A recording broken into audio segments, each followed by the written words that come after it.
Indian premier ലീഗിൽ register ചെയ്യപ്പെട്ട ഏറ്റവും പ്രായം കുറഞ്ഞ താരമായ വൈഭവ് സൂര്യവംശി എന്ന 13 വയസ്സുകാരനെ 1 കോടിക്ക് മേലെ നിൽക്കുന്ന ഒരു ഫിഗറിന് രാജസ്ഥാൻ റോയൽസ് വിളിച്ചെടുത്തപ്പം അതൊരു പബ്ലിസിറ്റി മീഡിയ ഗിമ്മിക് ആണെന്നായിരുന്നു ഒരുപാട് ആളുകൾ വിശ്വസിച്ചത്.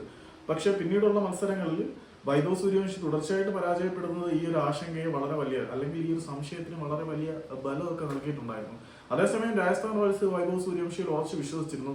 ഇപ്പം നമ്മുടെ ഇപ്പൊ നടന്നുകൊണ്ടിരിക്കുന്ന ടൂർണമെന്റിൽ, അണ്ടർ ഏജ് കാറ്റഗറി ടൂർണമെന്റിൽ ജപ്പാനെതിരെയും വൈഭവ് സൂര്യവംശിക്ക് കാര്യമായിട്ട് തിളങ്ങാൻ പറ്റാതിരുന്നപ്പം പുള്ളി ഒരു ഓവർ റേറ്റഡ് പ്ലെയർ ആണോ എന്ന കാര്യത്തിൽ സംശയങ്ങൾ ഉണ്ടായിരുന്നു. പക്ഷേ ഇന്നലെ UAE-ക്കെതിരെ നടന്ന മത്സരത്തിൽ വൈഭവ് സൂര്യവംശി അത്തരത്തിലുള്ള സംശയങ്ങളെല്ലാം ദൂരീകരിച്ചു. 46 പന്തിൽ നിന്നും 76 റൺസാണ് വൈഭവ് സൂര്യവംശി അതിവേഗം അടിച്ചു കൂട്ടിയത്. അതിനകത്ത് 6 സിക്സറുകളും 3 ഫോറുകളും ആ ഒരു ഇന്നിംഗ്സിൽ ഉൾപ്പെടുന്നു. നല്ല അസാമാന്യമായിട്ടുള്ള ബാറ്റിംഗ് വിരുന്ന് തന്നെയായിരുന്നു പുള്ളിയുടെ ലെഫ്റ്റ് ഹാൻഡ് സ്ട്രോക്കിൽ നിന്നും ഉണ്ടായത്. കാടനടി എന്നതിനെക്കാട്ടി ഉപരിയായിട്ട് പ്യുവർ ക്രിക്കറ്റിംഗ് ഷോട്ടുകൾ, അതും തന്റെ അസാമാന്യമായിട്ടുള്ള പ്രായത്തിനെ വെല്ലുന്ന കരുത്തോട് കൂടിയിട്ട് ബൗണ്ടറിക്ക് വെളിയിലേക്ക് പലതവണ കോരിയിടാൻ സാധിച്ചിട്ടുണ്ട്.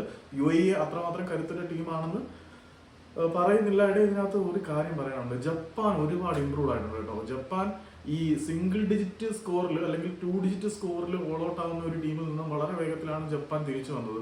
ജപ്പാനീസ് താരം ഇന്ത്യക്കെതിരെ 50 അടിച്ചിട്ടുണ്ടായിരുന്നു. അതുകൂടാതെ ഇന്ത്യൻ ബാറ്റർമാരെ പുറത്താക്കാൻ ജപ്പാനീസ് താരങ്ങൾക്ക് കഴിയുന്നുണ്ട്. ജപ്പാന്റെ ക്രിക്കറ്റിലെ വളർച്ച അതിവേഗത്തിലുള്ളതാണ്. കുറെ അധികം ക്യാച്ചുകൾ അവർ ഡ്രോപ്പ് ചെയ്തു എന്നുള്ളതാണ് പ്രധാനപ്പെട്ട മിസ്റ്റേക്കുകളൊന്നും. പക്ഷെ ക്യാച്ചുകൾ ഡ്രോപ്പ് ചെയ്തെങ്കിൽ പോലും ഫീൽഡിൽ ബൗണ്ടറി സേവ് ചെയ്യുന്ന കാര്യത്തിൽ അവർ നന്നായിട്ട് മികച്ചു നിൽക്കുന്നുണ്ട്. അപ്പം ജപ്പാനിൽ വളരെ വേഗത്തിലുള്ള ഒരു ക്രിക്കറ്റ് വളർച്ച ഉണ്ടാവും എന്നൊക്കെ നമുക്ക് പ്രതീക്ഷിക്കാം.